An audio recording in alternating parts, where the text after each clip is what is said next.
Hi, I'm Darryn Farrugia and welcome.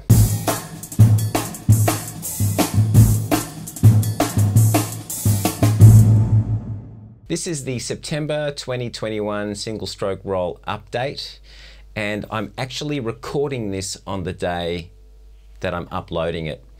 Normally I would record my videos on a Thursday or a Wednesday and then upload on Friday today. But anyway, all that aside, I am going to give you an update on where things are at.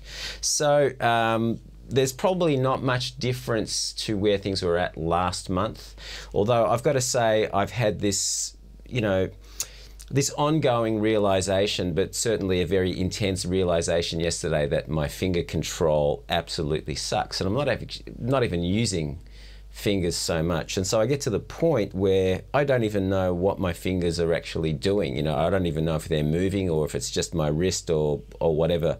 So I've decided that I'm going to work on my finger control. And to do that, I'm using two exercises. One of the exercises that I'm using, and look, I've just started this today. So Friday, I've started this today. So one of the exercises is I did a video on it. It's actually one of my earlier videos called the singles routine. I'm going to leave a link to that video in the description below. But I'm doing that just fingers. It's a good exercise. It's a good kind of interval training exercise, let's say, to develop my finger control, because I have no endurance with fingers. Like, it's really bad. They're very underdeveloped.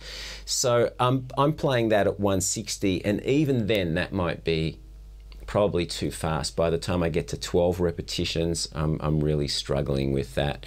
So just let me give you a little bit of a taste of that. I'm going to start the exercise, kind of halfway through. I'll try and play from 4 left-hand repetitions.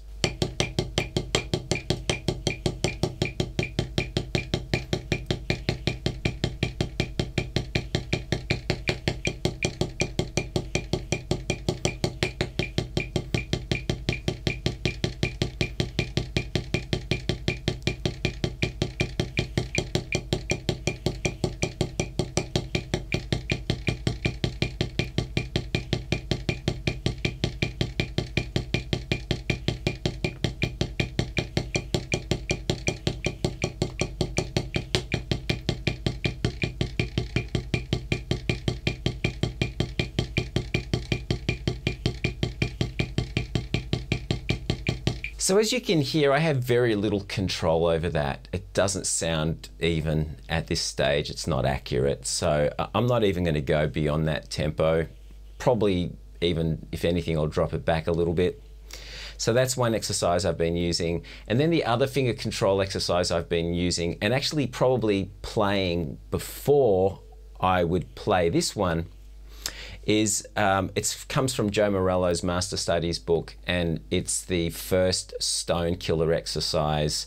Again, if you don't know what that exercise is, check out, it's a great book, you should have it, Master Studies by Joe Morello. So the stone killer exercise, I did that at 170 today. Again, I'm just in this process because it's new to me, working out what tempos I should be playing these things at. At 170 it felt okay, because there isn't a really great demand on the fingers at this stage. But let me just jump in somewhere halfway through this exercise. Here we go.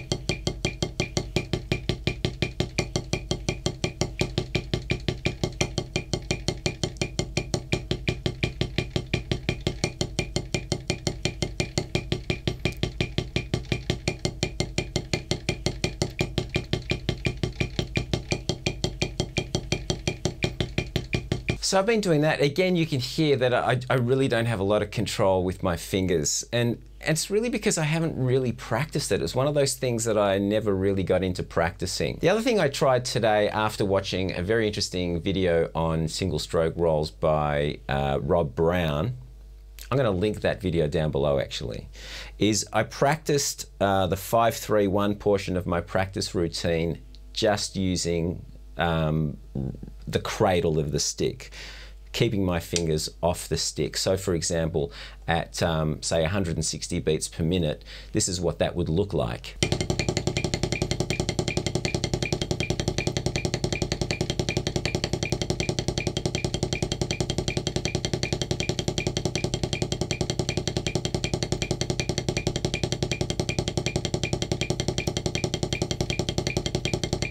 So I'm trying to get some more control over the sticks without using the fingers, just so I can feel that the propulsion of the stick is coming from the right place, you know, from the cradle, and so that my fingers aren't getting in the way. So then when I do put the fingers back on, it feels quite comfortable.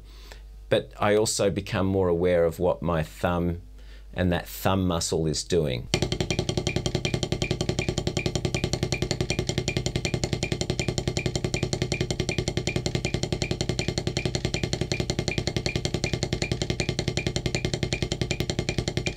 So they're the changes that I've made this month. I haven't really made any great changes in terms of tempo. And this is the thing, right? At the end of the day, this is not important to anybody but me and anyone else who might be interested in single stroke rolls, and specifically that played trad grip. Ultimately, what's important is how well we play time, how well we groove, how good we sound on recordings, how good we sound on gigs. What's also important is other people's experience of playing with us. Do they like playing with us? Are they going to call us back for a gig? You know, that's what's really important. This is just my personal, it's almost like a vendetta, but it's just a personal goal that, you know, I may not reach, and it's quite possible that I probably won't reach it, and that's okay. If I get it to 180 and it sounds great and it feels easy to play, I'll be happy with that now. But it's kind of messing with my head, unfortunately. So anyway, that's where things are at. Thanks for putting up with me for another month of this. You might see me next month here, and if you do, hopefully it will have improved and things may have changed. But, you know, this has been a journey of self-discovery more than anything, and just trying to figure out, you know, how I can make this thing work. And, you know, I've learned a lot. I've learned a lot about what it is I can do and what it is I can't do. Mostly what it is I can't do. But anyway, thanks for watching. And if you like the video, you can hit the like button. And if you haven't done so already, subscribe, and remember to hit that notification bell so that you know when I've uploaded a video, which is every week. So until next week, there'll be more fun and games here coming from Darryn's Drum Room. Have a great week. See you soon. Bye.